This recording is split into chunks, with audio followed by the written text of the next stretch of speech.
Perhatian, konten ini mengandung konsep esensi ilahiyah yang membutuhkan aspek pemahaman mendalam, yang kemungkinan hanya dapat diakses dengan keterbukaan hati dan pikiran, untuk mencapai tingkat pencerahan dan kesadaran yang lebih tinggi.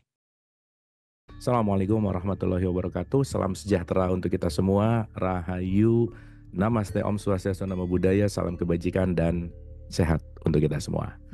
Merdeka 17 Agustus, pagi hari ini kita akan belajar bersama lagi seperti biasa di Fastabiqul Khairat, yang mudah-mudahan kita selalu menjadi wadah, kita selalu menjadi tempat untuk kita beristirahat bersama, mengistirahatkan kesibukan berpikir kita, mengistirahatkan kekhawatiran, kegalauan, karena ruangan ini adalah ruang belajar bertumbuh kesadaran yang senantiasa kita bisa semuanya menjadi teman bertumbuh bersama.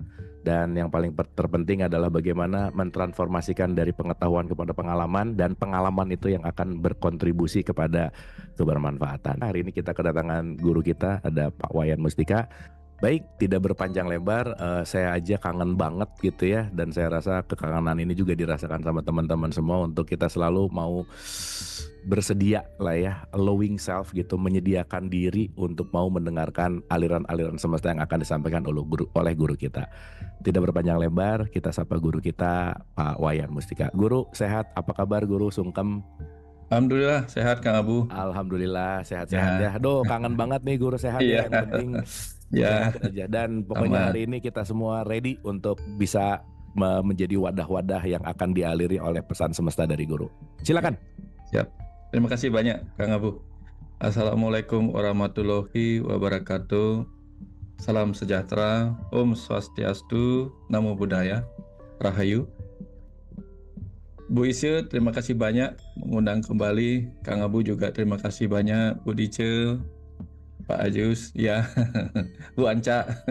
Ini kelihatan yang kelihatan aja tak baca-baca di sini. Semoga sehat semua ya di hari kemerdekaan ini. Semoga kita semua selalu diberkahin kesempatan untuk terus-menerus bercocok tanam di kehidupan ini.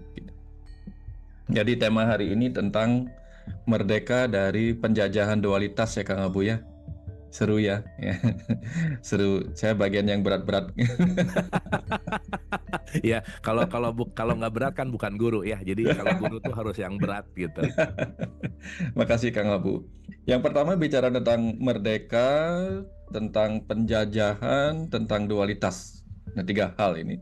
Tentu kalau bicara tentang penjajahan, maka kita bicara tentang tanah air. Ya, selalu tentang tanah air, karena di tanah air itulah seringkali kita mengalami penjajahan oleh pihak-pihak luar. Sehingga saking serunya kemudian kita melakukan perjuangan dan sampai mengalami kebebasan, kemerdekaan, di situ kemudian menghadirkan keharuan. Sebagaimana cerita tadi dari Bu Ise tentang lagu tadi, ya. Lagu itu memang seru ya. Tanah air, ku tidak kulupakan, kan ku kenang selama hidupku. Ini seru nih, kalau saya nyanyi nanti nangis saya. Tetapi saya ingin bercerita karena kita bicara tentang hakikat, tentang kesadaran. Mari kita masuk ke wilayah yang ke dalam diri, karena ini pencarian ke dalam diri. Tanah air itu adalah tubuh kita, ya. Tempat kita bercocok tanam sebagai sang jiwa, menanam karma, entah karma baik, entah karma buruk. Bahkan mungkin kita seringkali juga membenamkan sampah-sampah sebagai pupuk dalam diri kita. Bukan sampah yang sengaja kita sembunyikan tanpa manfaat, tetapi sampah-sampah yang akan kita jadikan pupuk untuk bertumbuhnya apapun yang kita tanam ke dalam diri kita. Sehingga karma baik akan berbuah baik, karma buruk akan berbuah pembelajaran di masa depan kita. Nah, jadi bicara tentang tubuh sebagai tanah air kita, karena kita tahu bahwa tubuh ini benda padat, juga mengandung air, dan tentu saja juga mengandung udara, mengandung ruang kosong, mengandung energi cahaya di dalamnya, yang seharusnya perlu kita rawat dan selalu kita ingat.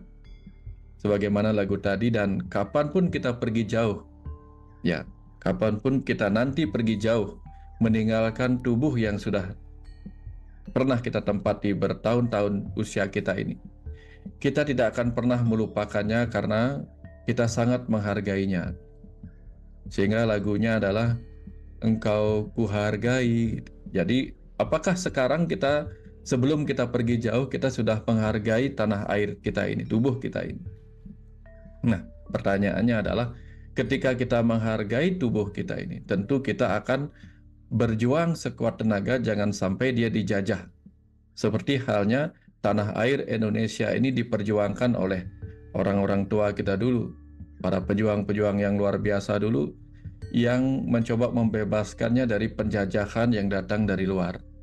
Nah, ketika dibawa ke dalam diri, apakah tubuh kita ini, tanah air kita ini, sudah kita bebaskan dari penjajahan yang datang dari luar diri kita karena kita menghargainya?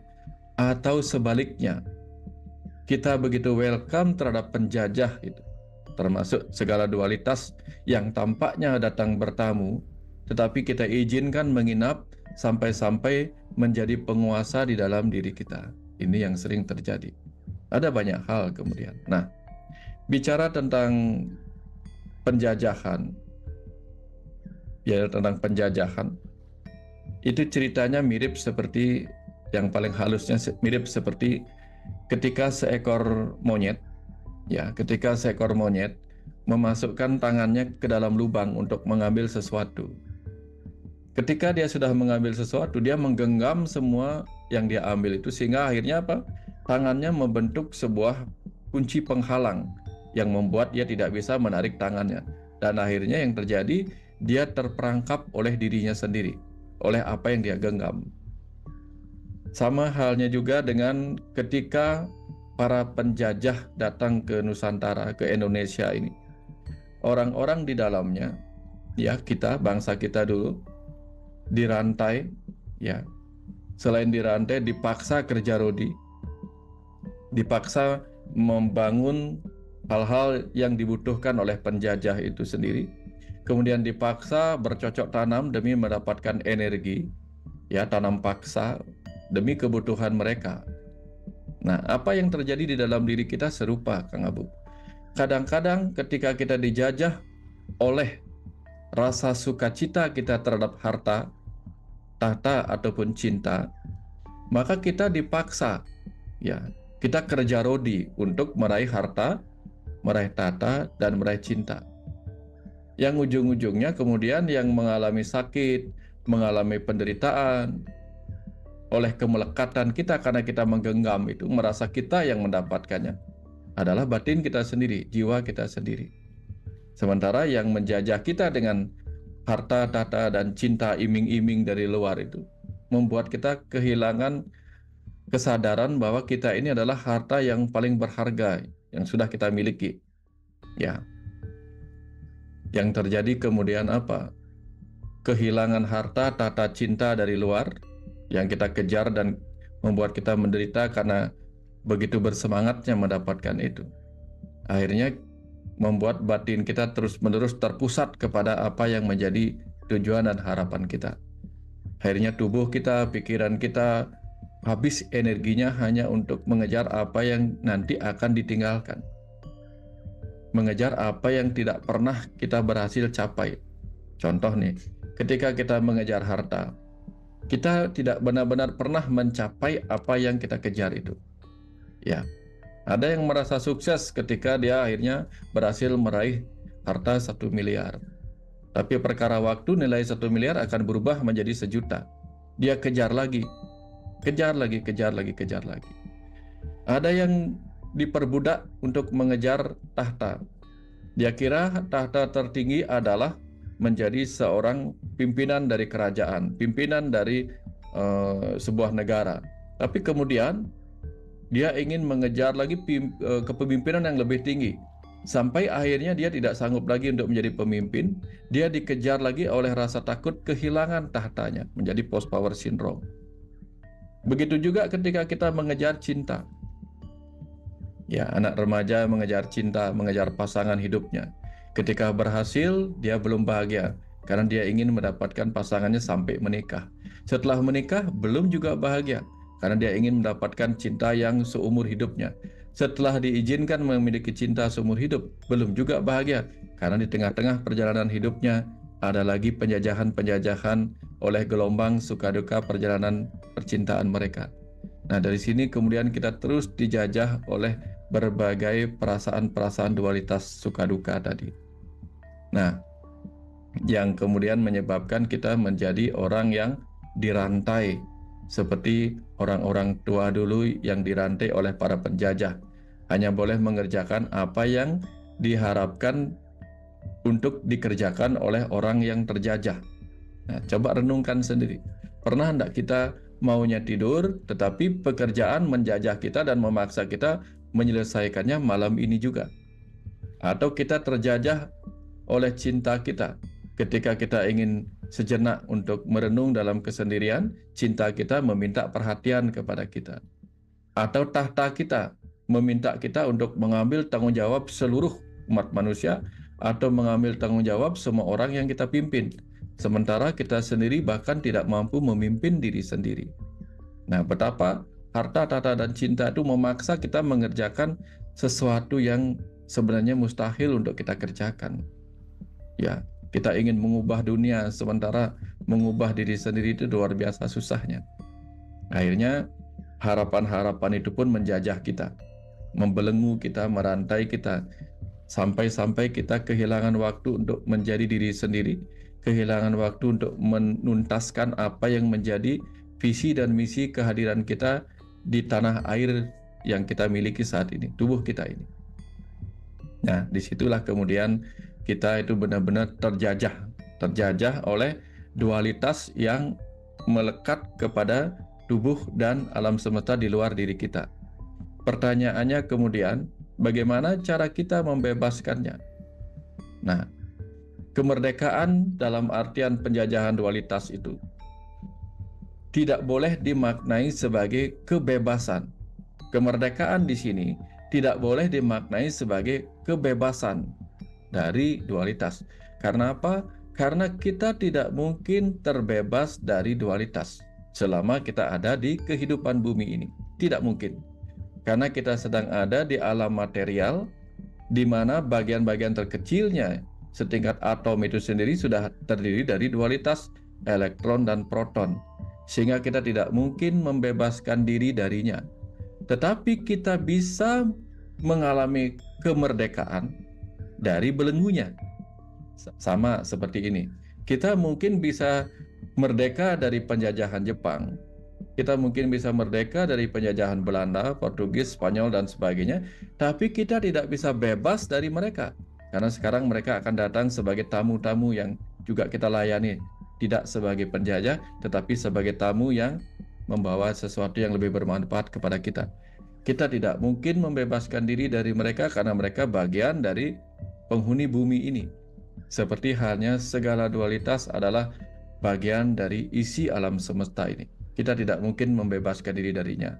Tapi kita bisa merdeka dari belenggunya, dari keterikatan kepadanya, dari penjajahannya yang membuat kita harus terus-menerus mengerjakan apa yang menjadi perintah-perintah dari segala dualitas itu. Contohnya begini. Ada cerita kehidupan yang menyedihkan. Kita tidak mungkin bebas dari itu. Karena bekal kehidupan kita adalah suka, duka, lara, dan pati. Kita tidak mungkin bebas darinya. Tapi once kita dijajah oleh sukacita, maka kita dipaksa untuk terus-menerus mencari hal-hal yang membuat kita mengalami sukacita. Terjajah oleh hormon kebahagiaan di dalam diri kita.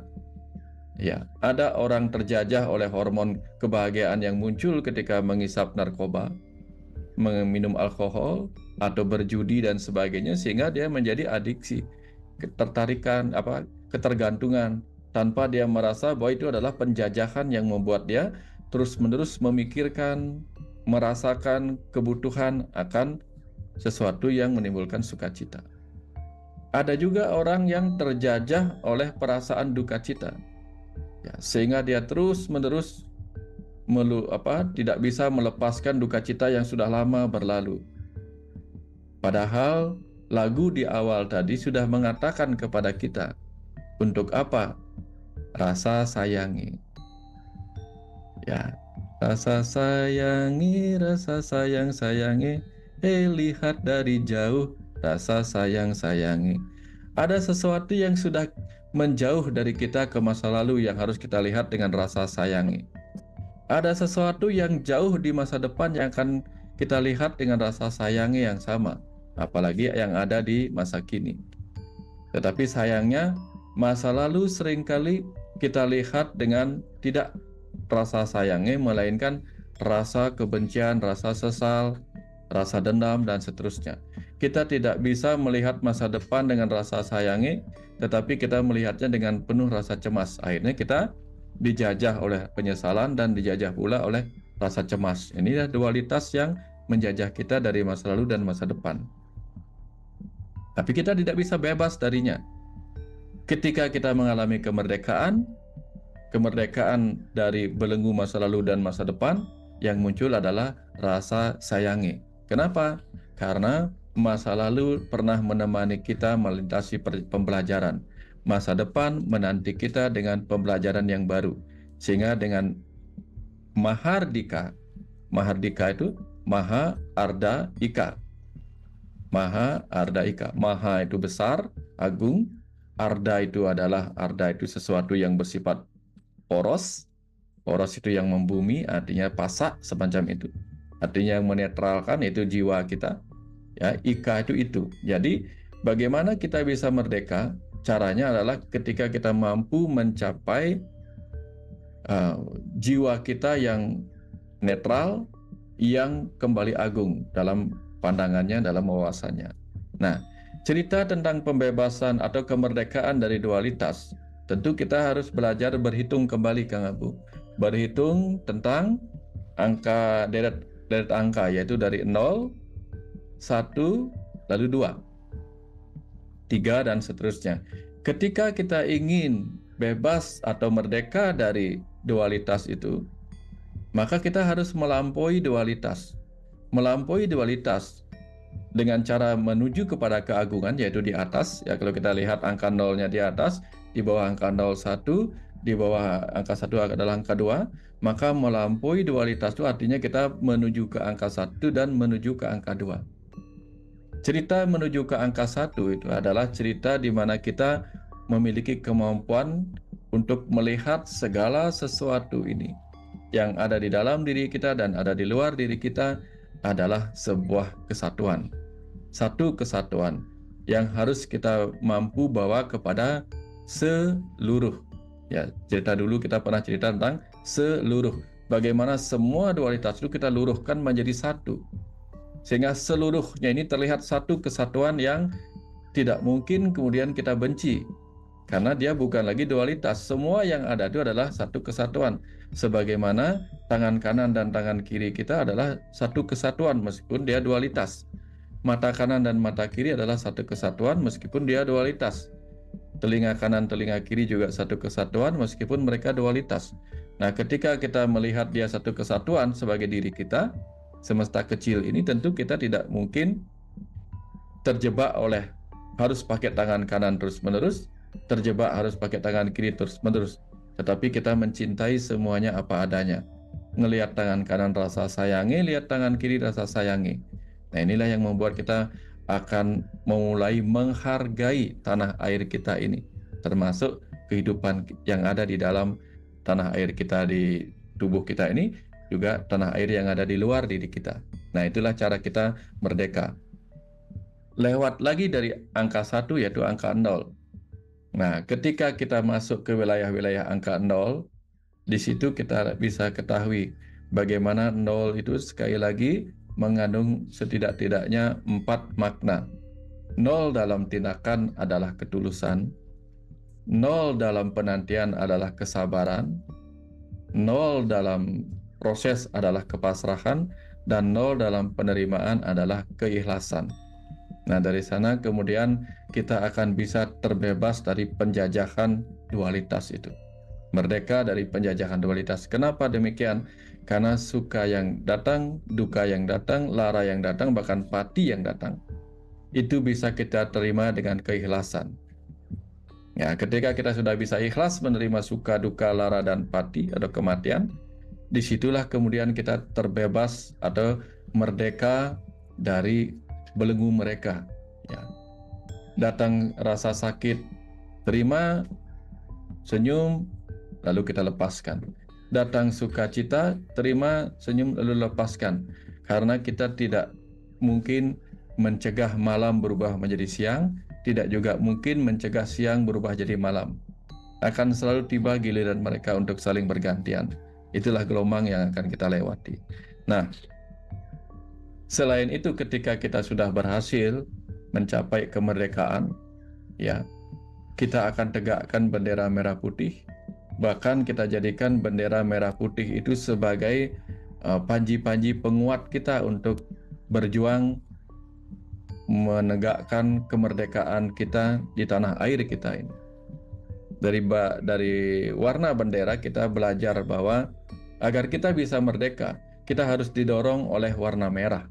Warna merah itu adalah sebuah semangat keberanian untuk kita menghadapi realitas. Karena kenapa disebut realitas? Karena merah itu simbol dari ibu. Ya, sel darah sel telur itu disebut sebagai kamebang, warna merah, benih merah. Sehingga merah itu simbol dari ibu. Ya, ketika bicara tentang ibu, kita bicara tentang kehidupan duniawi, dan di situ kita membutuhkan keberanian, terutama keberanian untuk menghadapi realitas di kehidupan ini. Nah, kemudian putih menandakan simbol dari langit. Langit itu adalah angkasa. Angkasa itu tempat di mana ada Tuhan di situ. Putih juga bermakna kesucian, sehingga kita gunakan juga kesucian batin kita, kesucian jiwa kita, kesucian langit pemahaman kita untuk menghadapi perjalanan menembus atau melampaui segala dualitas itu, sehingga kita tidak terjajah olehnya. Dengan cara apa? Ketika datang sukacita, kita melihat kesucian di balik sukacita. Ketika ada duka cita yang datang, kita melihat ada benih kesucian di situ. Ada orang jahat datang kepada kita, kita melihat dengan hati yang suci. Ada orang baik, kita lihat dengan hati yang suci, sehingga semuanya tidak terlihat sebagai noda. Dari sini kemudian kita tidak akan terjajah oleh gelombang perasaan dualitas yang muncul oleh penilaian-penilaian baik buruk tadi. Nah, ini cara kita merdeka. Dan tentu juga cara kita merdeka adalah dengan menggunakan ego kita, reaksi ego kita. Ya, sayangnya selama ini kita didoktrin oleh pembelajaran bahwa ego itu hal yang buruk, padahal ego itu hanyalah reaksi kita untuk menyelamatkan diri berupa fight or flight. Ya, kita tahu kapan kita harus berani menghadapi kenyataan, dan kita tahu kapan kita harus berani menjauh dari kenyataan. Jadi kalau kenyataan tidak sanggup kita hadapi, ya sudah menjauh sementara, hiatus sejenak. Ya, sampai tiba saatnya kita berani kembali dan siap menghadapi kenyataan. Jadi fight or flight bukanlah hal yang buruk, tetapi fight or flight itu mengajarkan kita untuk tahu kapan berhadapan, tahu kapan menghindar sejenak. Nah, dalam proses seperti inilah kita akan dicerahkan oleh pengetahuan-pengetahuan yang selama ini terus kita kumpulkan di berbagai ruang-ruang pembelajaran ini. Nah, kira-kira seperti itu, Kang Abu, cara kita menghadapi penjajahan dualitas itu. Dan yang kita harus ingat, jika di luar ini, di negara ini, penjajahan itu membuat kita menderita, maka ketika kita mengalami penderitaan batin, tanda-tanda kita sedang dijajah. Dan jangan diam. Ketika kita dijajah, jangan bahagia ketika kita dijajah, tapi siap-siap untuk fight or flight terhadap suka duka yang sedang menjajah kita, yang membuat kita menderita, entah oleh harta, tahta, maupun cita. Kira-kira seperti itu, Kang Abu, sebagai pembuka awalnya. Nanti kita diskusikan lebih mendalam lagi. Wah, luar biasa. Kita boleh tepuk tangan dulu buat Pak Wayan. Pak Wayan, terima kasih. Saya dapat banget poin di mana bahwa kemerdekaan itu bukan kebebasan gitu. Bahwa kita tidak pernah terbebas, Tetapi justru ketika kita mengalirkan apapun yang menjajah kita, bahwa kemerdekaan itu adalah sesuatu yang kita, kata kuncinya justru malah penerimaan gitu ya. Dan saya sering tanya gitu ya, apakah ibu dan bapak gitu kalau di kajian manusia merdeka gitu, jawabannya tuh spontan Pak Wayan, kita merdeka gitu. Tapi mungkin kita lupa bahwa kita terjajah. Wah, tadi juga jelek banget sih Pak Wayan, terima kasih ya, bahwa kita mungkin sering terjajah dengan penjajahan sukacita gitu. Kita terjajah ingin suka terus, ingin bahagia terus, ingin sesuai dengan ekspektasi terus dan seterusnya gitu. Maka suka duka larapati tadi juga nggak lupa bahwa ya semuanya kembali kepada dualitas itu tadi gitu. Nah Pak Wayan, mungkin ini sebagai diskusi awal gitu ya. Ketika kita menyadari bahwa sebetulnya kan yang menjajah itu nggak pernah pihak luar gitu Pak Wayan. Tidak pernah ada di luar gitu. Kita tuh selalu ya bukan kita, saya sih berpersepsi dulu bahwa penjajahan itu datang dari luar, menjajah gitu. Tapi sejatinya penjajahan yang paling dalam itu kan ya dari dalam diri kita. Nah pertanyaannya Pak Wayan, gimana sih kita menyadari penjajahan itu hadir, si penjajah itu hadir, dan gimana tuh, karena ini dalam dualitas, penjajah nggak mungkin nggak ada kan. Nah bagaimana kita menyelaraskan kepada sesuatu yang terus menerus, bahkan mungkin itu kita tidak sadari bahwa kita sedang dijajah Pak Wayan. Silakan. Ya, ketika kita bicara tentang penjajah Belanda dulu yang datang sebagai POC gitu, 350 tahun, mereka datang untuk kepentingan ekonomi, perdagangan. Dan karena dia datang tidak dengan senjata, melainkan perdagangan dan ekonomi, walaupun kemudian membawa pasukannya. Di situ kita merasa kita tidak sedang dijajah, karena kita seolah-olah diberikan sesuatu yang menyenangkan. Ya, kita kehilangan kewaspadaan.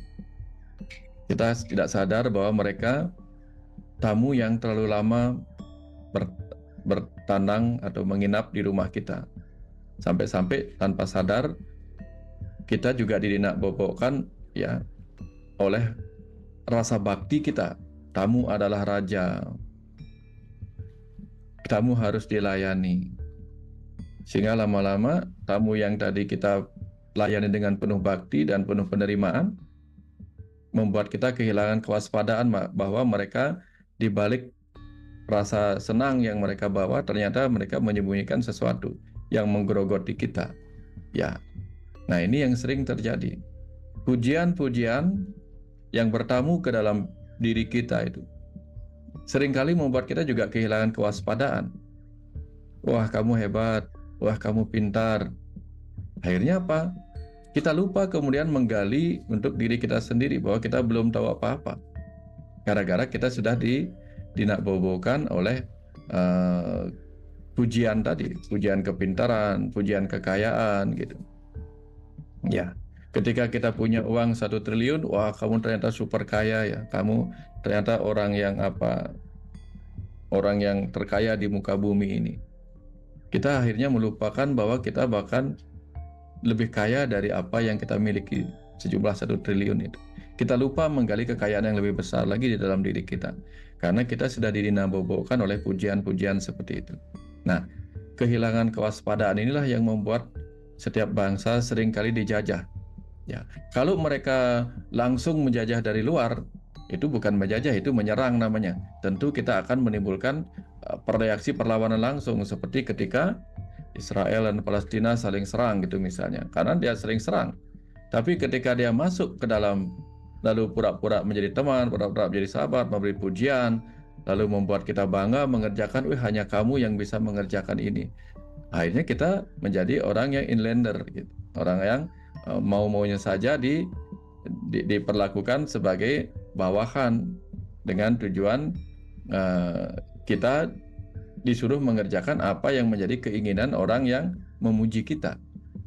Ya, seperti halnya ketika Raden Karna di Mahabharata dipuji oleh Duryodhana, dilulukan oleh para Korawa, sampai-sampai nasihat Dewi Kunti bahwa Pandawa adalah saudaranya sudah tidak berguna lagi. Dia bahkan memerangi saudaranya sendiri, yang walaupun akhirnya dia ketahui itu saudaranya, gitu. Tidak peduli lagi dia. Nah, itulah yang sering terjadi ketika kita sudah terlena oleh pujian-pujian yang tanpa sengaja membuat kita terjajah pelan-pelan dari dalam diri kita. Nah, sehingga kembali ujung-ujungnya adalah yang perlu kita kuatkan adalah eling dan waspada itu. Ya, setiap pujian jangan-jangan ini penjajah yang sedang menyamar. Setiap cacian, jangan-jangan ini juga penjajah yang datang terang-terangan. Ya, penjajah yang apa? Yang membuat kita menderita dan lupa bahwa di balik caci makian itu ada latihan kesabaran kita. Tapi yang kita lihat adalah caci makinya. Ya, akhirnya muncul kemarahan dan kita dijajah oleh kemarahan kita sendiri. Mungkin orang itu mencaci maki kita tidak lebih dari sedetik. Tapi kita menyimpannya dan terjajah oleh caci makian itu bertahun-tahun. Coba renungkan, pernah tidak kita dicaci maki dengan satu kalimat, dengan ucapan kalimat itu dalam tempo sedetik, dan sampai sekarang setelah bertahun-tahun kita masih mengingat caci maki orang itu. Bayangkan, kata-kata seperti itu saja sudah menjajah kita bertahun-tahun karena kita menerimanya sebagai tamu di dalam diri kita. Ini contoh Kang Abu. Kita benar-benar terjajah hanya oleh sebuah kata-kata. Pernah enggak juga kita ketemu seseorang, lalu dia melengos ketika kita sapa, dia melengos. Dan dia melengos, dia nggak ngomong apa-apa, dia hanya melengos saja. Dan sikap melengosnya itu kemudian menjajah kita bertahun-tahun. Suatu ketika nanti aku akan membalas. Nah, itu bayangkan kita dijajah oleh sebuah sikap yang tidak kita sukai. Atau kita ketika bertemu sama seseorang, ya kita sapa dia, lalu dia tanpa sengaja tuh mendelik matanya kepada kita. Mungkin mendeliknya nggak tahu. Atau mungkin kita nggak tahu bahwa suatu ketika kita berpapasan dengan orang itu mengalami penyakit mata minus. Dia nggak jelas melihat kita, sehingga senyum kita nggak dibalas. Bertahun-tahun kemudian kita masih mengingat bahwa orang itu tidak membalas senyum kita. Nah, ini kita dijajah juga oleh coba renungkan, nanti kita akan ketemu checklistnya banyak sekali. Selama ini kita terjajah oleh persepsi kita sendiri, penilaian kita sendiri, asumsi kita sendiri, itu banyak-banyak. Apalagi di zaman sekarang, di zaman politik ini, kita banyak sekali dijajah oleh asumsi kita sendiri, sehingga kita menjadi terpenjara oleh dinding-dinding asumsi, dinding-dinding perspektif, dinding-dinding penilaian kita sendiri yang belum tentu 100% ada benarnya. Kira-kira seperti itu Kang Abu. Wah, keren Pak Wayan. Kalau dilihat dari sudut pandang filsafat itu kan ada kata-kata bahwa hidup ini penderitaan Pak Wayan. Dan saya ngelihat juga bahwa ternyata ya hidup ini nggak bisa lepas dari penjajahan ya, bahwa mungkin ya kita dialirkan atau kita ditempatkan di samsari ini memang alam penjajahan terus-menerus yang nggak ada berhentinya gitu pokoknya. Jadi nggak ada jeda untuk, dalam tanda petik ya, tidak ada jeda untuk tidak terjajah gitu. Dan ini semakin, saya tuh mikir penjajahan tuh hal-hal buruk terus gitu Pak Wayan, misalnya kita dirampas gitu ya atau diapain dan seterusnya.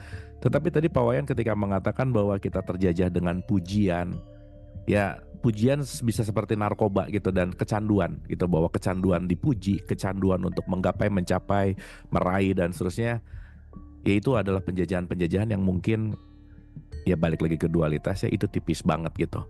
Tapi ada satu poin yang mungkin ini menggelitik si Pak Wayan. Saya pengen banget mendapatkan perspektif dari Pak Wayan gitu, bahwa gini, ketika kita bicara dalam konteks melemahkan sebuah bangsa gitu Pak Wayan, menjajah lah ya, rules number one yang ada dalam beberapa buku gitu ya, Architect of Deception misalnya gitu, yang pernah saya telaah gitu. Nomor satu tuh kaburkan sejarahnya.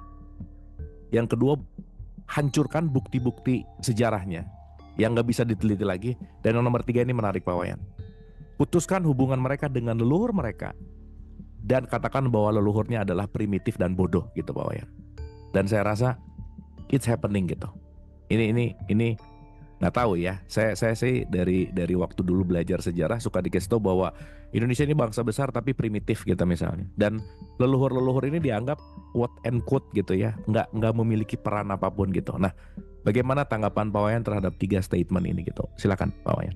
Saya akan cerita cukup panjang sedikit, Kang Abu, boleh ya? Ya, sangat Bawayan, saya tunggu banget. Silakan.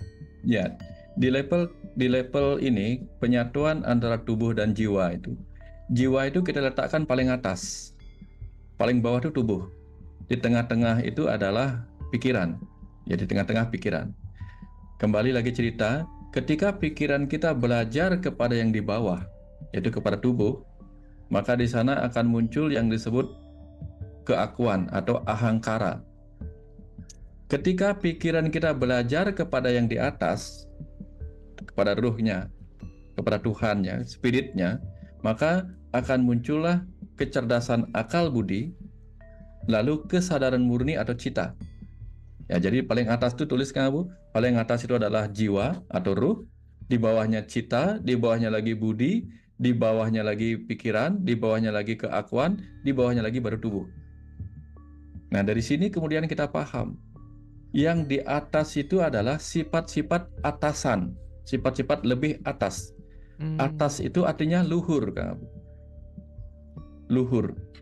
Jadi sesuatu yang luhur itu bersifat lebih ke atas. Ya, makanya di Bali ada istilah luhuring angkasa, berarti di atasnya angkasa. Luhur itu atas. Nah, sehingga sifat-sifat luhur itu adalah sifat-sifat yang ada di atas pikiran. Berarti apa? Ada kecerdasan akal budi, ada kesadaran murni. Nah, kesadaran murni atau cita menghasilkan cita-cita yang luar biasa di masa depan.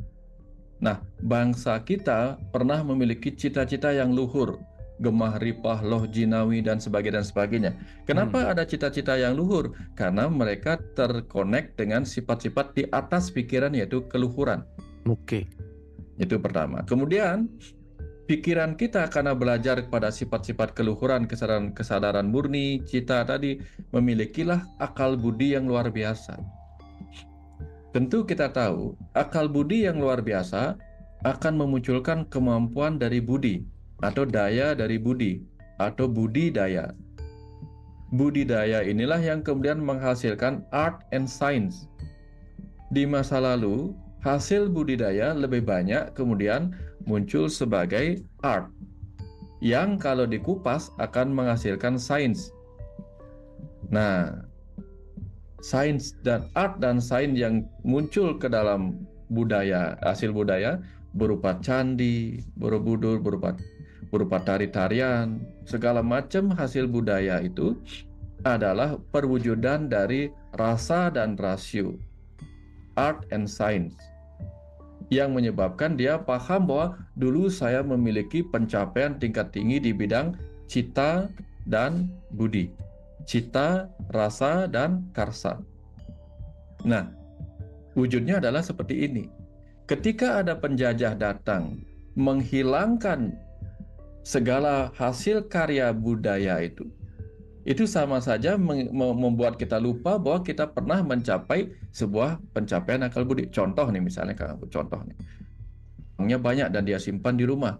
Tiba-tiba terjadi bencana alam, kebakaran juga terjadi di rumahnya, dan hilanglah semua kekayaannya itu. Lalu dia menyebut, aku ini adalah orang kaya, sementara semua kekayaannya tidak ada, sebagai bukti bahwa dia pernah kaya. Apakah orang-orang akan percaya? Apakah dia bisa tetap percaya diri bahwa dirinya orang kaya ketika rumah mewahnya, segala kekayaannya hancur lebur, bahkan terbakar dan habis? Tentu tidak ada. Ketika orang tidak bangga lagi bercerita bahwa dirinya kaya karena semua perwujudan kekayaannya hilang, apa yang terjadi ketika orang tidak percaya diri lagi, tidak bangga lagi pada dirinya sendiri? Dia tidak akan bisa bernyanyi, engkau ku hargai. Dia tidak akan bisa cerita tentang itu. Dia tidak akan bisa menghargai dirinya sendiri.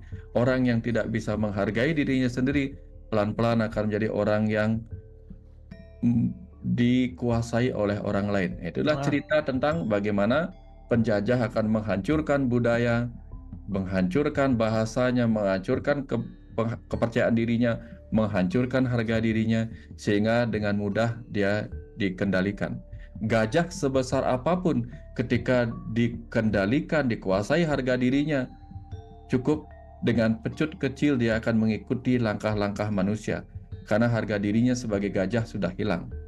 Singa sehebat apapun dia raja hutan, ketika harga dirinya dijatuhkan oleh pecutnya manusia atau senjatanya manusia, dia ngikut apa kata manusia. Nah, seperti itu Kang Abu, cerita panjangnya. Sehingga begitulah penjajahan menghancurkan budaya kita.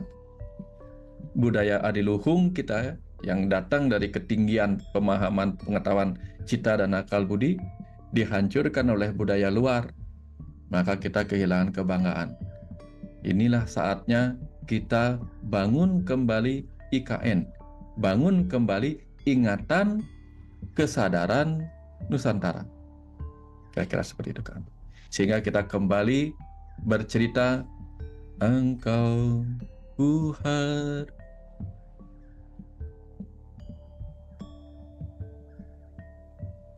Gai. Kira-kira seperti itu kan. Makasih Pak Wayan, ini nampar banget sih. Apa ya?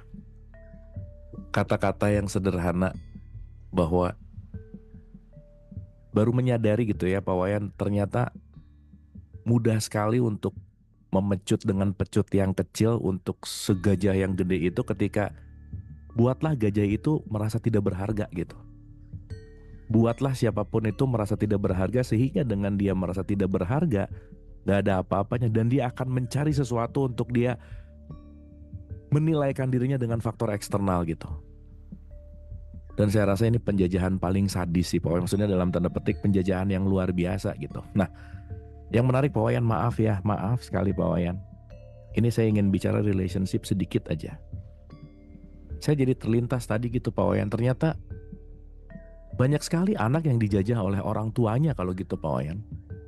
Banyak sekali seorang anak yang terjajah dengan mindset orang tuanya yang membuat, nak kamu itu apa, nak kamu itu seperti gini lah, apa dan lain-lain. Yang akhirnya kita tuh lahir turun-menurun sebagai penjajah-penjajah. Yang kalau kita mau bicara let's say Indonesia emas gitu ya, atau generasi, bagaimana menciptakan generasi yang emas yang bebas dari penjajahan, sementara kita lahir di dalam lingkungan penjajahan itu sendiri gitu. Jadi saya lebih melihat bahwa ya kita tahu bahwa kalau kita dalam terminologi karma pun kita bicara bahwa pasti orang terdekat gitu. Nah, Wayan mungkin nggak tahu nih, saya jadi pengen belok ke sini sedikit aja ya, karena saya rasa ini jadi sesuatu hal yang penting untuk kita renungkan juga ya, untuk kita rubah lah gitu kira-kira. Bagaimana sih startnya Pak Wayan? Karena sesuatu yang sudah diwariskan kan menjadi sebuah legacy yang saya rasa penting untuk memutus ini semua, untuk membentuk suatu quote and quote karma baru gitu. Gimana startnya, langkah awalnya, karena ini kan kita bicara tentang kolektif gitu. Silakan Pak Wayan. Ya, pertama kita harus berani mengatakan bahwa kita salah selama ini. Satu, kita salah. Dua, kita berdosa besar. Berdosa besar karena tidak mengikuti apa kata Tuhan dalam proses kelahiran. Jika kita percaya dalam ajaran agama bahwa Tuhan itu maha mencipta, kun fayakun, begitu. Ya. Kun fayakun, betapa hebatnya berproses itu. Dari setitik sel sperma kecil dan sel telur itu sampai tumbuh menjadi individu yang seperti sekarang. Bagaimana mungkin sang pencipta yang maha hebatnya itu hanya untuk menyatukan satu sel sperma dan satu sel telur harus menyediakan jutaan sel sperma untuk berebutan, bersaing dalam kegelapan rahim dan menggunakan intuisinya, menggunakan chemistry-nya, ya, menggunakan kekuatan perjuangannya untuk berhasil membuahi satu sel telur, mengalahkan jutaan yang lainnya. Apa pesan yang ingin dikatakan? Bahwa setiap individu itu adalah hasil dari sperma yang paling berharga, paling hebat. Sehingga setiap orang adalah sesuatu yang paling berharga di mata Tuhan, di mata kehidupan ini. Ketika dia diizinkan menyadari dirinya begitu berharga, maka dia akan menjadi sesuatu yang hebat. Tapi sayangnya kemudian, orang-orang yang merasa dirinya lebih kuasa, ya, merasa dirinya hebat, yaitu orang tua, nah itu menjajah di awal, membuat dia lupa dirinya berharga. Ya, dengan cara apa? Dengan cara mengatakan ketika kamu lahir, aku yang melayanimu. Dan seterusnya. Aku lebih dulu makan asam garam. Aku lebih berpengalaman. Aku lebih begini. Dia menjadi penjajah, tapi lupa menjadi penjelajah.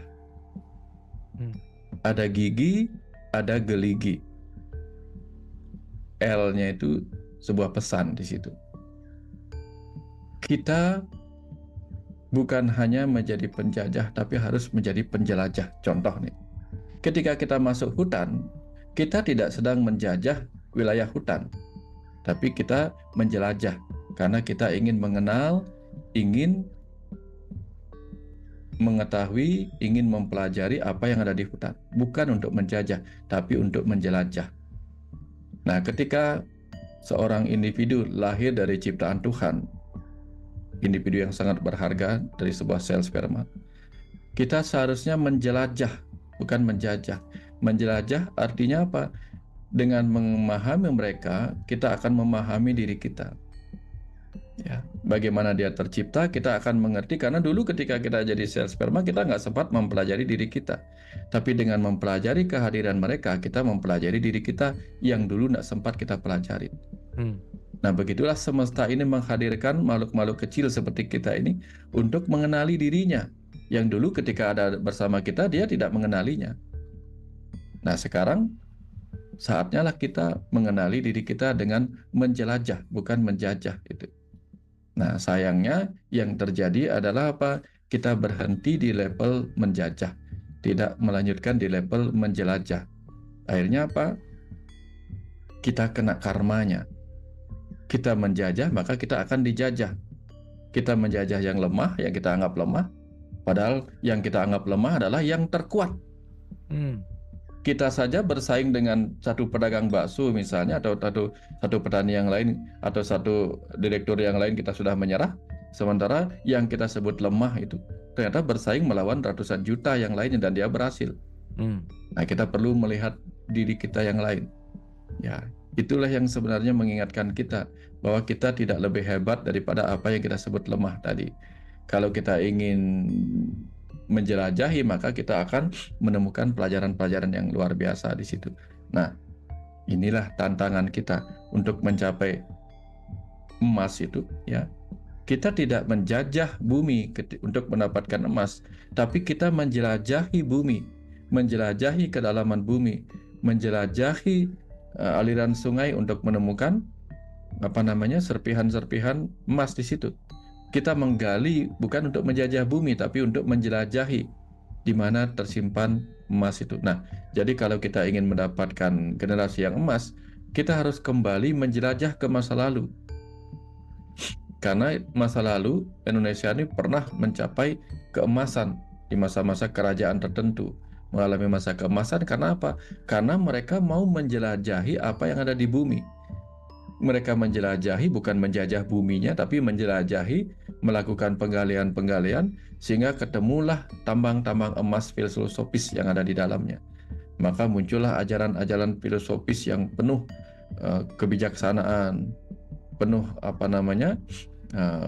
akal budi, pemahaman terhadap Nusantara ini. Sehingga muncullah budaya-budaya yang luar biasa, yang menandakan pernah ada masa keemasan melalui hasil budaya. Nah, kembali ke cerita tentang orang kaya itu.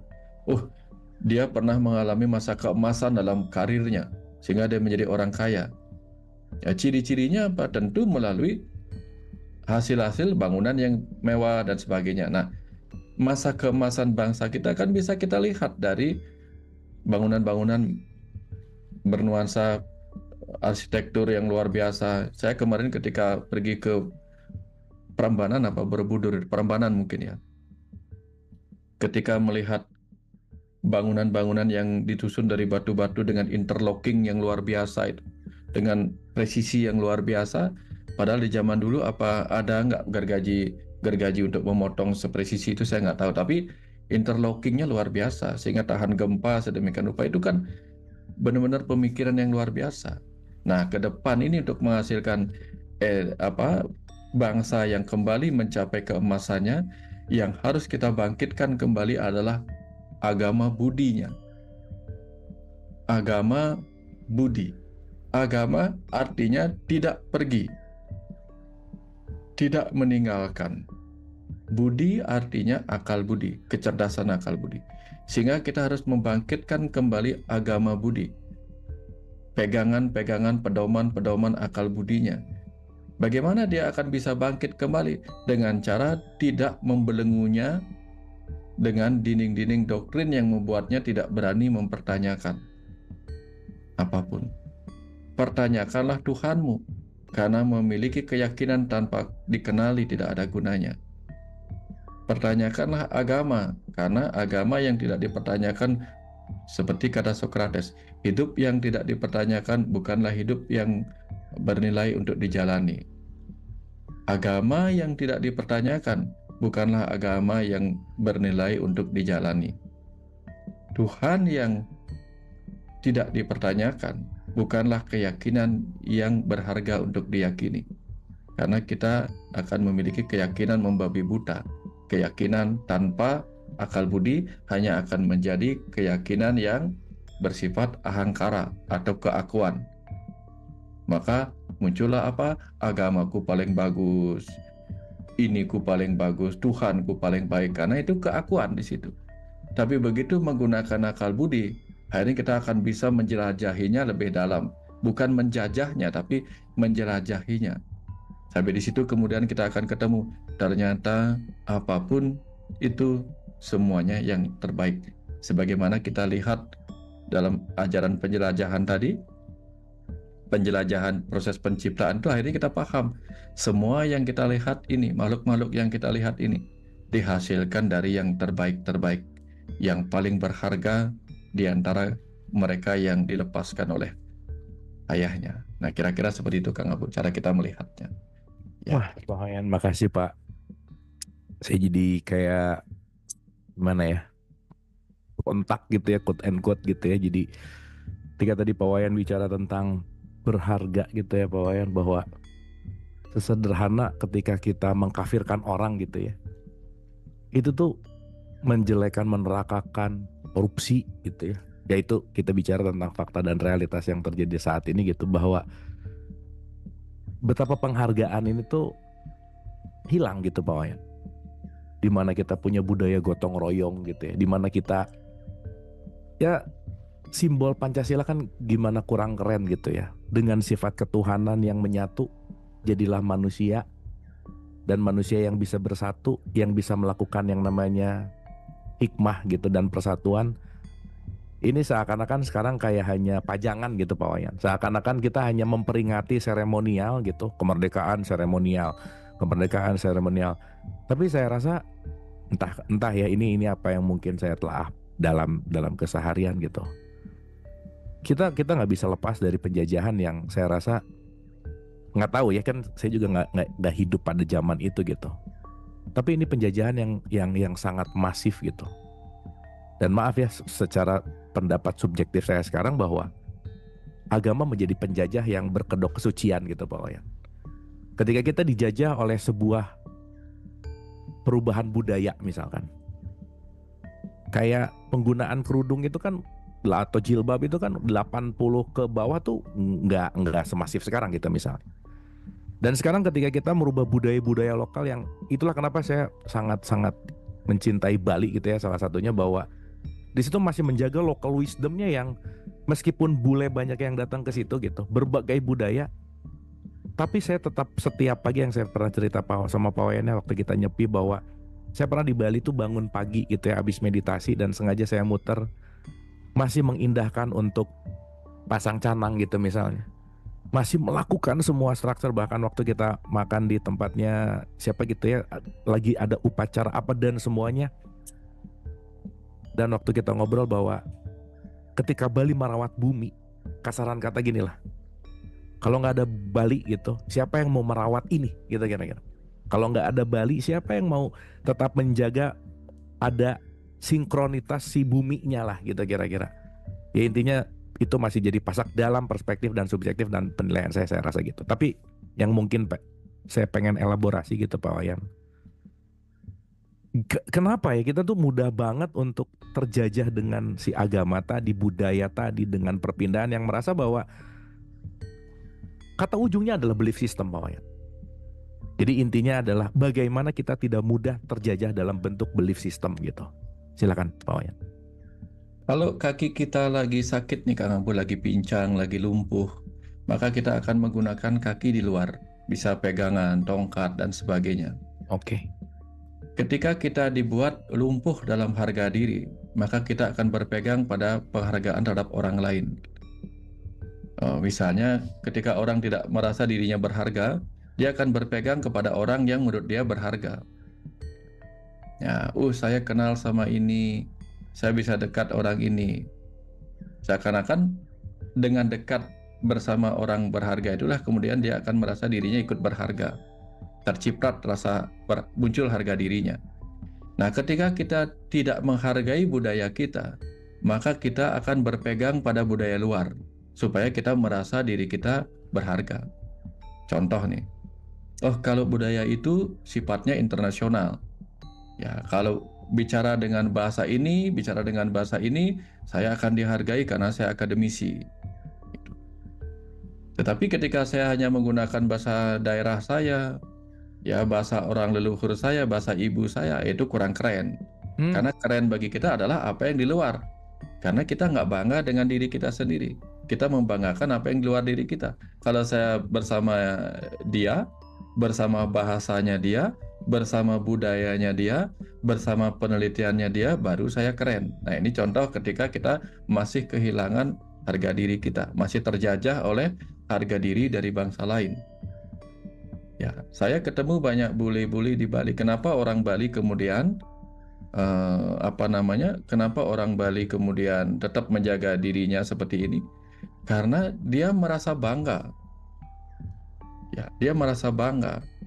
Ya, ketika melihat orang asing belajar gamelan, orang Bali merasa bangga. Wah, berarti orang bule saja bangga latihan gamelan, maka gamelan itu hebat, maka saya harus bisa juga. Orang bule belajar nari, maka orang Bali yang tadinya sudah diajak merawat harga dirinya sebagai orang Bali dengan budayanya, kemudian melihat lagi apa yang dilakukan orang-orang bule, tambah senang lagi dia. Ya, ditambah lagi orang bule itu sering mengatakan, pokoknya nanti aku mati, aku ingin dikubur di Bali. Muncul lagi harga diri terhadap tanah kelahiran. Orang bule aja pingin mati di Bali, gitu contohnya. Sehingga itu yang membuat harga diri itu orang Bali itu terus-menerus dibawa meningkat, tanpa bermaksud menjajah keluar. Sebagai orang yang merasa dirinya dihargai, lalu kita harus menjajah nih keluar, bukan begitu. Dia kemudian menjelajah dirinya, bukan menjajah, tapi menjelajah dirinya. Sehingga sekarang ini muncullah tarian-tarian yang lebih atraktif lagi, gamelan-gamelan yang lebih atraktif lagi, karena dia apa? Bukan menjajah keluar, tapi menjelajah ke dalam dirinya. Ini ajaran yang ini. Sehingga rasa bangga yang dimunculkan melalui pujian-pujian dari luar itu tidak dipakai untuk mengatakan aku lebih hebat dari yang lain, tetapi untuk menjelajah apa sih yang sebenarnya diwariskan oleh leluhur ini. Makanya kita terus menggali. Nah, contoh seperti saya nih Kang Abu, contoh nih, mohon maaf kalau boleh diizinkan. Ada ajaran-ajaran dari luar. Misalnya Siwa Tantra, Buddha Tantra, itu dari luar yang dipegang di sini. Tantra itu artinya apa? Merajut, menenun, atau meluaskan dan membebaskan, membuat kita bisa menyatu dengan kesadaran agung itu. Nah, saya menjelajah sampai kemudian dialirkan pengetahuan bahwa apa? Ajaran sedulur papat, ajaran kandepat itu pun adalah ajaran tantra yang membuat kita bisa meluas, membuat kita bisa mengalami penyatuan dengan Tuhan. Nah, penjelajahan itu yang membuat saya semakin bangga. Ternyata leluhur kita di Nusantara melalui ajaran sedulur papat, kandepat itu adalah ajaran universal yang belum sempat tergali. Nah, ini contoh-contoh bagaimana kita tidak perlu bertopang kepada rasa bangga orang lain, tetapi kita bangkit dari keterpurukan harga diri kita sendiri. Ya, inilah yang kita lakukan. Nah, kalau orang-orang mau memahami beragam suku, beragam agama yang ada di Nusantara ini adalah potensi emas kita. Potensi emas kita untuk memunculkan harga diri kita. Di luar negeri sana, sesama agama berkelahi, sesama bangsa berkelahi, hanya dengan perbedaan sedikit. Di tanah air kita, berbagai warna kulit yang berbeda, suku yang berbeda, masih terjaga sampai saat ini. Nah, ini harusnya membangkitkan rasa bangga kita, bahwa kita tidak terjajah oleh keinginan berperang satu sama lain. Ini contoh-contoh Kak Abu. Nah, ini bagaimana kemudian kita renungkan kembali betapa pentingnya kembali kepada harga diri. Makanya lagu tadi sangat penting untuk kembali didengungkan. Engkau ku hargai. Saya hanya ingin, Sang Pencipta hanya ingin tubuh yang Dia ciptakan ini dihargai. Leluhur-leluhur hanya ingin tanah Nusantara yang diwariskannya ini dihargai. Generasi bangsa Indonesia yang diwariskannya ini dihargai. Tanah air Katulistiwa, pulau-pulau yang penuh kesuburan ini dihargai, tidak lebih. Karena ketika sudah bisa menghargai semuanya itu, disitulah keemasan akan muncul. Yang membedakan emas dengan batu adalah karena emas dihargai. Batu juga akan berubah senilai emas ketika dia dihargai. Maka yang terpenting adalah start. Hargai. Agar kita berharga bagi kehidupan ini. Agar Nusantara ini berharga bagi dunia ini. Terima kasih. Makasih Pak Wayan, ini dalam banget sih Pak. Jadi menarik gitu ya. Di satu sisi merasa menjadi sebuah yang katakanlah entah itu religius gitu, entah itu kelihatan lebih dekat dengan Tuhan gitu ya. Padahal mungkin tempat-tempat suci itu, rumah-rumah suci itu adalah tempat di mana penjajah-penjajah sedang melakukan aksinya gitu. Yang membuat keterkotakan, yang membuat melepaskan dengan budaya masa lalu kita itu, di mana itu adalah akar budaya gitu. Dan saya rasa dalam perenungan yang dalam lagi bahwa konteksnya ternyata gini loh Pak Wayan, kadang-kadang mungkin saya sedikit share gitu ya. Ketika seseorang dengar kata budaya, yang langsung ada di pikirannya itu tarian, batik gitu. Banyak orang tidak bisa membedakan mana budaya dan produk budaya gitu misal. Padahal kan kalau kita mau bicara lebih dalam lagi bahwa semua produk itu datang dari mana sih? Dari budaya. Dan tadi yang Pak Wayan sampaikan ketika kita bicara tentang dari mulai ruh, cita, budi, ahankara dan seterusnya, kan ujung-ujungnya budaya itu kan sebetulnya kesadaran gitu. Sebuah kesadaran yang seseorang bisa mengakses langsung, sehingga hasil dari akses langsung itu yang menjadi originalitas dan otentik gitu. Dan originalitas dan otentik itulah yang saya rasa akan menjadi ciri khas kalau kita bicara harga diri bangsa gitu. Nah sekarang kan keotentikan itu jadi hilang karena ingin diseragamkan gitu Pak Wayan. Dimana keluar dari seragam salah gitu, gak sesuai dengan kebanyakan, minoritas gitu, yang akhirnya ya di situ terjadi kesenjangan lah gitu kira-kira. Nah poinnya sih Pak Wayan, dua pertanyaan terakhir mungkin ya sebelum saya ke teman-teman. Aduh teman-teman, ntar ya, ini saya lagi greget gitu, mau pengen mendalami ini sedikit lagi gitu. Gimana sih Pak Wayan melatih penghargaan yang paling sederhana supaya kita tidak terjebak lagi dalam penjajahan yang serupa gitu, dalam perspektif kesadaran yang mungkin Pak Wayan bisa bagikan ke kita gitu. Silakan Pak Wayan. Yang pertama, kalau kita melihat yang paling hebat di alam semesta ini adalah Tuhan gitu misalnya, yaitu kecerdasan semesta tak terbatas. Maka kita kembali menjelajahi bahwa setiap hal yang ada di kehidupan ini termasuk diri kita itu diciptakan oleh Yang Maha Agung, kecerdasan semesta tak terbatas. Apakah layak kemudian kita mengatakan hasil ciptanya itu tidak berharga? Hanya dengan secara sederhana seperti itu, kita akan bisa melihat diri kita begitu berharga. Apa yang ada di luar diri kita begitu berharga, kalau kita melihatnya seperti itu. Tetapi yang paling penting adalah diingat, ketika kita tidak belajar menghargai diri sendiri, maka kita tidak akan bisa menghargai orang lain. Ketika kita tidak bisa menghargai orang lain, sebenarnya kita sedang menunjukkan bahwa kita tidak sedang menghargai diri sendiri. Makanya orang yang tidak bisa menghargai keberagaman sebenarnya sedang bercermin dan menunjukkan bahwa dirinya tidak sedang menghargai dirinya yang berbeda dengan orang lain. Begitu saja. Sederhananya, ketika dia sadar dirinya berbeda dengan orang lain dan dia ingin dihargai, maka dia sadar bahwa perbedaan itulah yang paling berharga. Ya, karena betapapun juga kita ini lahir bahkan datang dari ibu dan ayah dengan dua DNA yang berbeda, dan kita sendiri memiliki DNA yang berbeda dengan orang tua kita. Ada kemiripan tapi bukan sama. Sebagai tanda bahwa kita adalah diri sendiri yang juga berbeda. Kebersamaan bukan berarti harus sama. Kebersamaan bukan berarti kumpulan benda-benda yang sama. Kebersamaan adalah kumpulan dari benda-benda yang berbeda. Itulah kebersamaan. Ya. Kira-kira seperti itu cara kita melihat bagaimana kita harus membangun tradisi kebersamaan itu. Ya.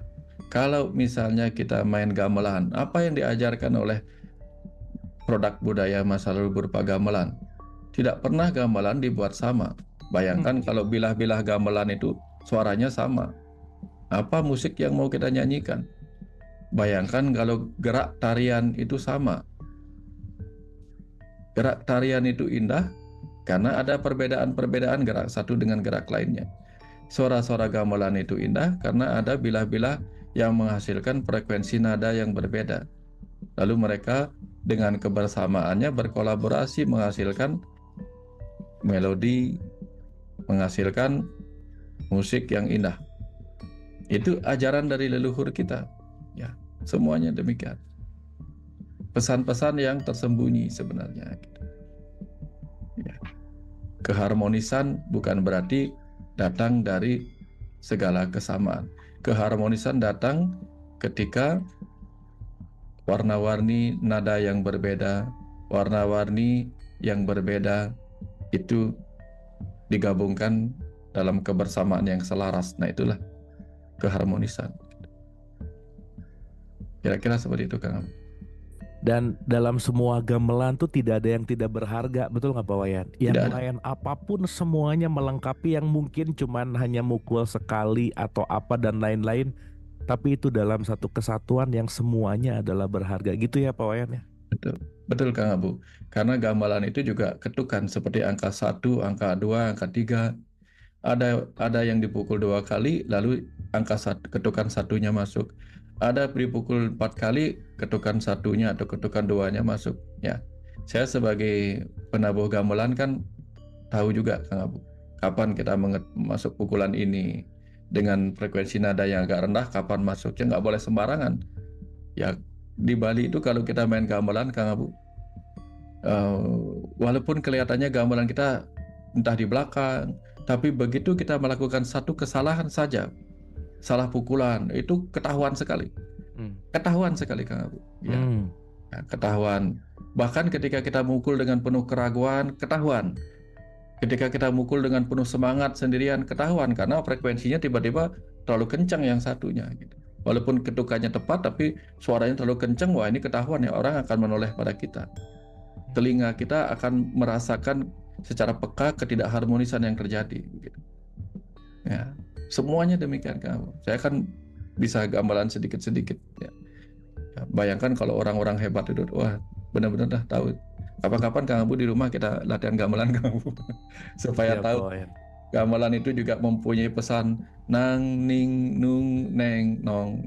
Nang belajar untuk tenang, ning belajar untuk hening, nung belajar merenung, neng belajar neng atau neng belajarlah meneng diam, nong belajar merasakan kekosongan itu.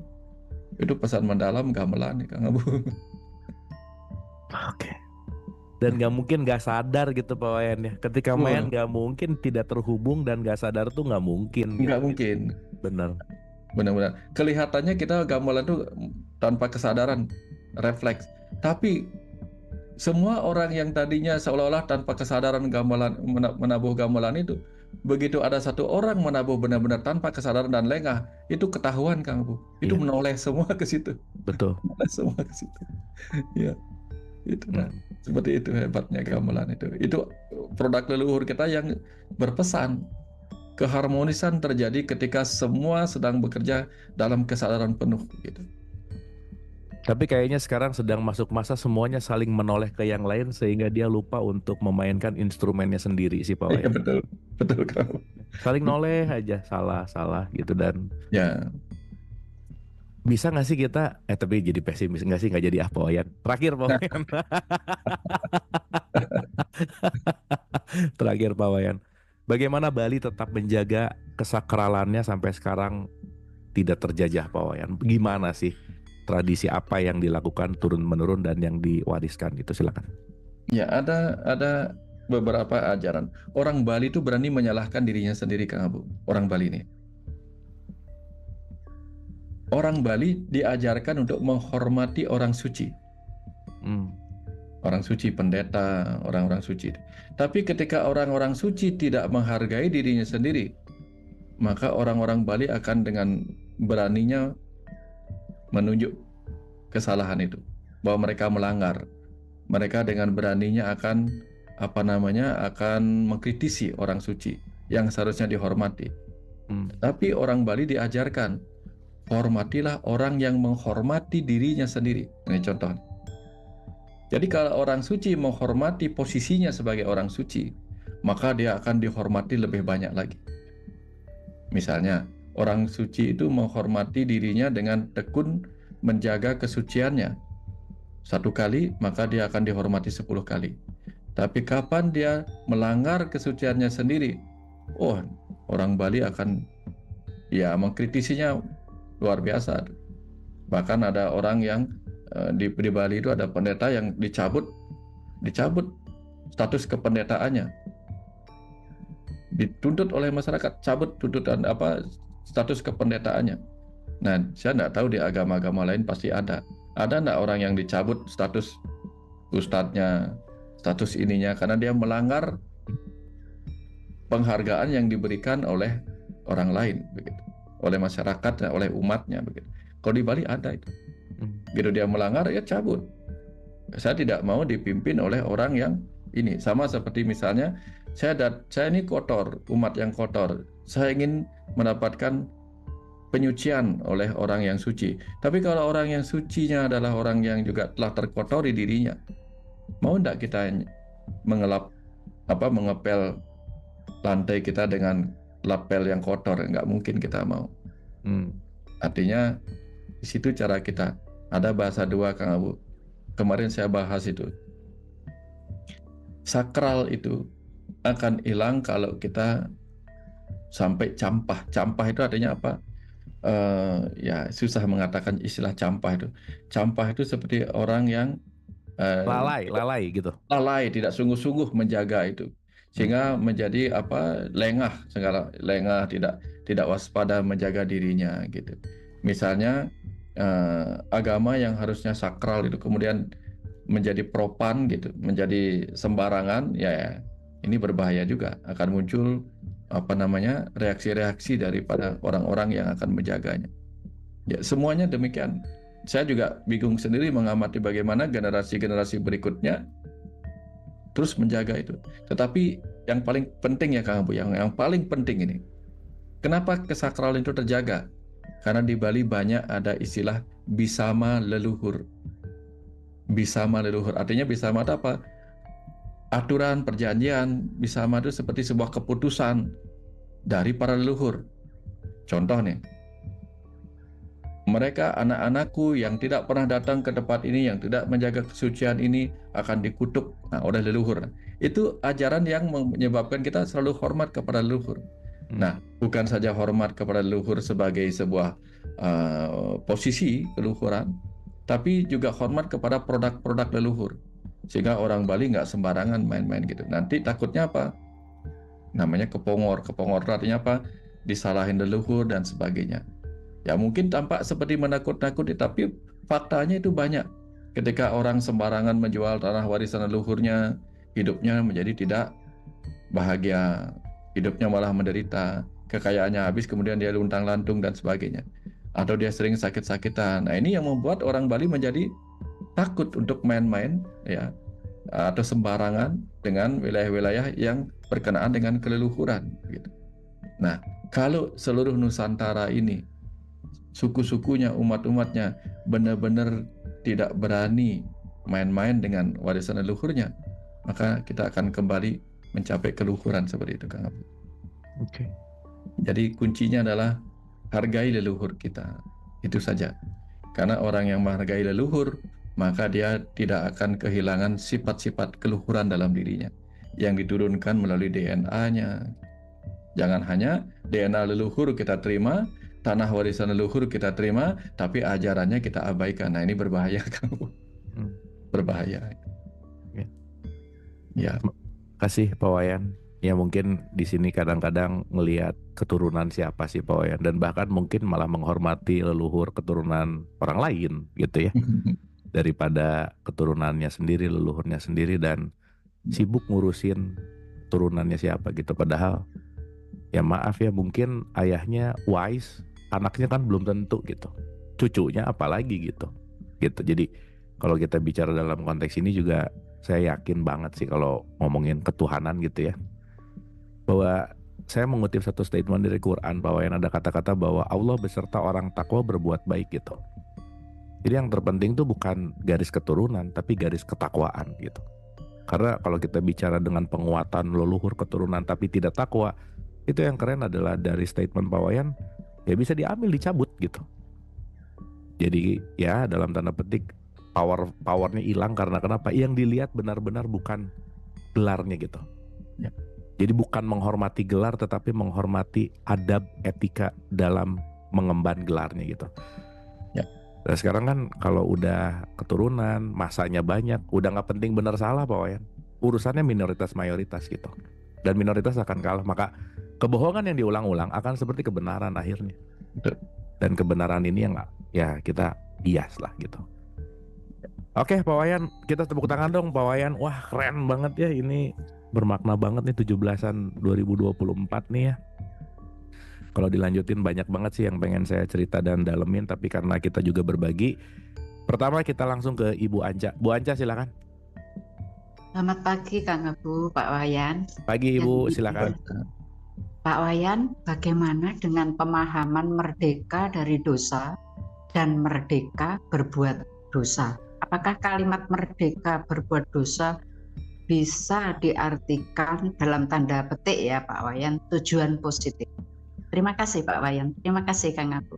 Oke, makasih Bu Anca. Wah ini menarik nih, mungkin Pak Wayan penting untuk mengawali dengan dosa itu apa mungkin ya, supaya kita ngerti bahwa merdeka dari dosa.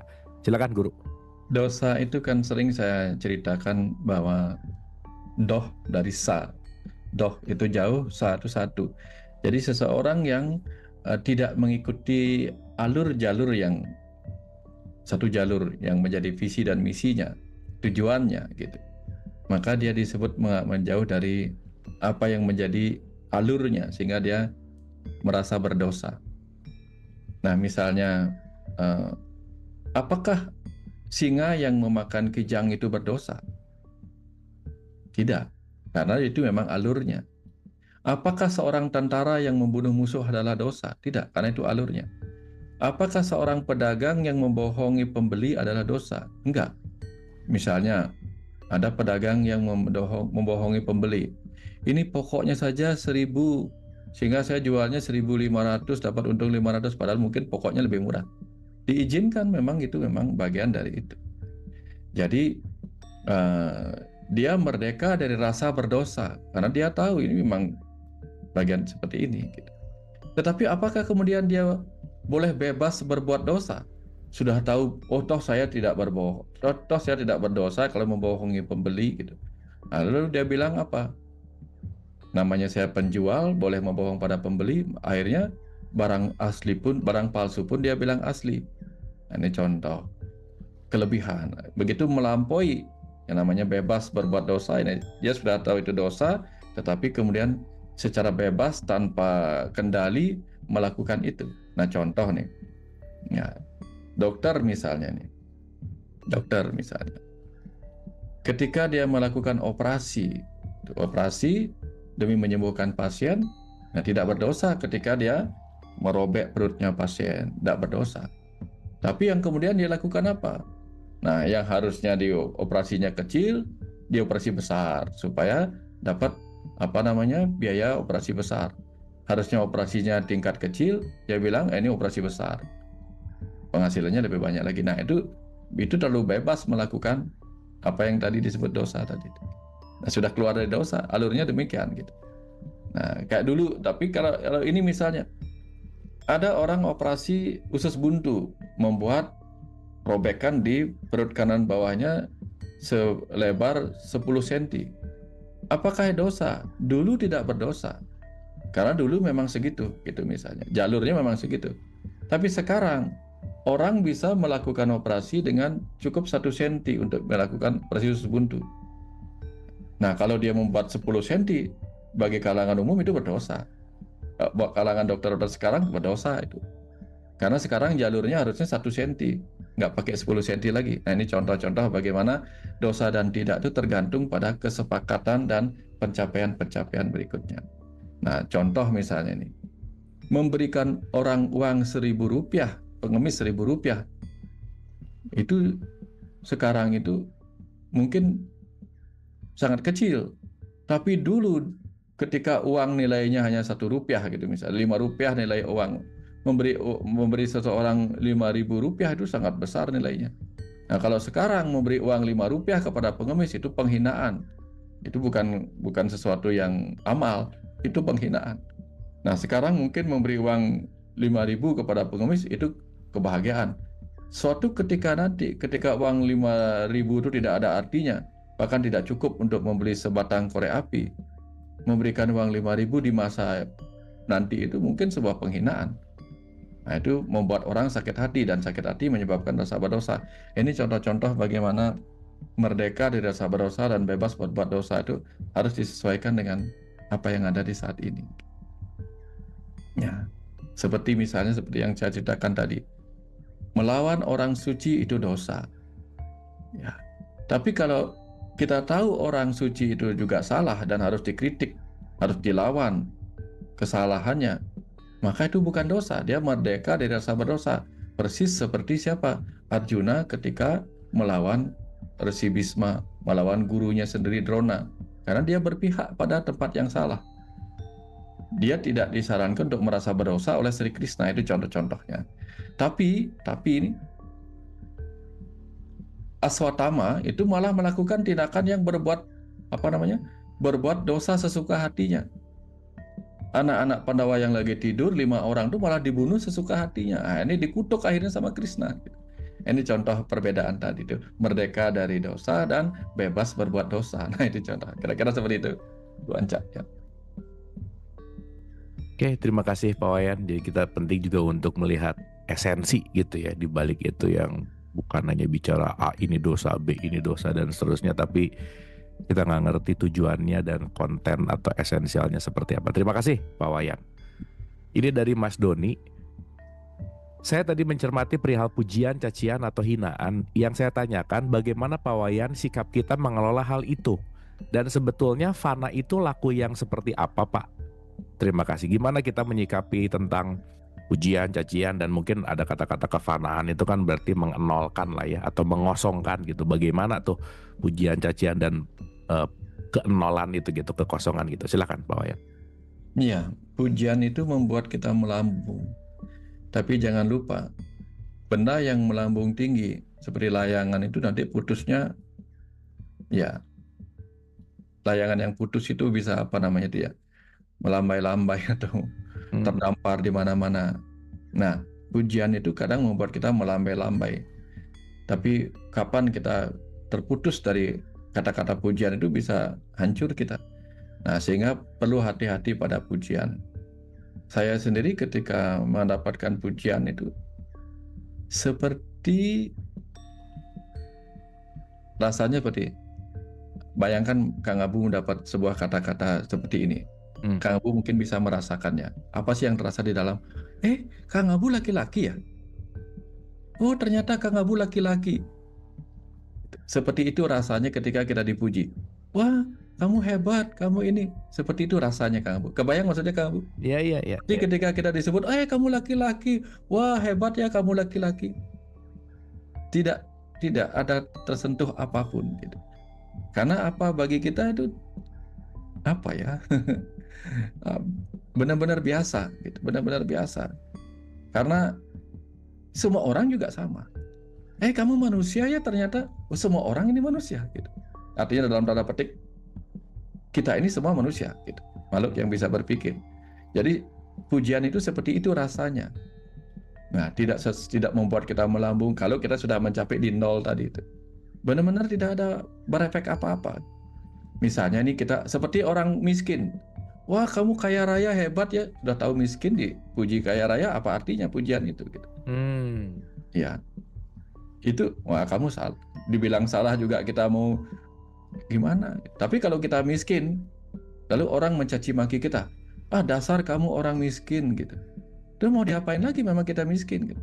Jadi di situ contoh bagaimana pujian tidak membuat kita melambung, cacian juga tidak membuat kita jatuh. Karena apa? Kita miskin dibilang miskin ya memang kebenaran. Kita miskin dibilang kaya ya tidak ada gunanya, juga tetap kita miskin. Nah, kira-kira seperti itu. Kita misalnya dipuji, wah kamu hebat, luar biasa, bla bla bla, dan kita tahu diri kita nggak tahu apa-apa. Nah, ini pentingnya kita tidak tahu, menyadari diri kita nggak tahu apa-apa. Karena kalau mau merasa diri kita pintar, ya cobalah pergi ke toko buku. Ini yang sering saya lakukan. Ketika saya lihat toko buku, saya langsung ketawa pada diri sendiri. Tak satu pun di antara buku ini yang saya baca gitu. Begitu banyak pengetahuan yang saya tidak ketahui. Begitu banyaknya. Ya, tak terbatas itu. Lalu apa yang saya bisa banggakan ketika saya sampai merasa diri saya tahu tuh apa? Saya hanya tahu sedikit-sedikit, itu pun karena diberitahu gitu. Diberitahu. Kalau nggak diberitahu ya saya nggak tahu gitu. Ya, kemudian ketika saya tidak diberitahu tapi saya mencari tahu, itu kan saya juga mencari tahu. Saya nggak tahu, saya mencari tahu, diberitahu. Kemudian karena saya mencari atau diberi, akhirnya saya memiliki tahu. Saya nggak tahu, hanya memiliki tahu. Memiliki pengetahuan karena saya mencari dan diberi. Jadi saya nggak punya. Punya dalam arti, bukan saya memang tahu, bukan. Karena memberi dan mencari gitu. Sederhana itu. Jadi dari situ kemudian kita menjadi pujian itu biasa. Caci maki misalnya.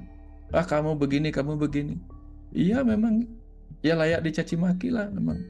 Kita ini kan bukan apa ya, kan?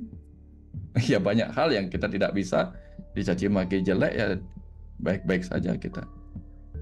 Dalam bahasa Balinya, Kang Abu, dalam bahasa Bali ya, kita itu memang manusia. Manusia ada bahasa Balinya jelemo gitu. Jelemo itu artinya apa? Jelek dan momo. Manusia itu memang jelemo, membawa jelek dan membawa sifat momo. Momo itu apa? Serakah gitu. Jadi ya kalau dibilang kamu serakah, kamu jelek, ya udah, saya memang jelemo gitu. Saya memang manusia yang memiliki sifat keserakahan, memiliki ini ya. Kadang kita berhasil mengendalikan, kadang tidak gitu. Ya, jadi oke lah. Pas kita dapat jeleknya ya dicaci maki, ya sudah. Ya, biasa-biasa aja. Ini contoh Kang Abu. Kira-kira seperti itu Kang Abu. Oke, terima kasih Pak Wayan. Pokoknya hari pagi ini kita kenyang ya. Mudah-mudahan dapat apapun itu concern, apapun itu pemahaman, tapi Saya rasa ada sesuatu yang bertumbuh di dalam, yang mulai menyadari seenggaknya, iya ya, kayaknya aku belum merdeka deh, gitu kira-kira. Ya, kayaknya kita penting untuk menelaah itu. Teman-teman, ini masih ada 8 pertanyaan yang masih holding, tapi karena waktu ya mohon maaf, mungkin nanti lain kali kita bisa diskusi lagi. Pak Wayan Sungkem, matur suksma, makasih banyak Pak, sehat-sehat selalu. Jangan lelah untuk membimbing kami terus, dan teman-teman ibu bapak terima kasih atas kebersamaannya di pagi hari ini. Senantiasa sehat dan bahagia. Wabillahi taufiq wal hidayah. Assalamualaikum warahmatullahi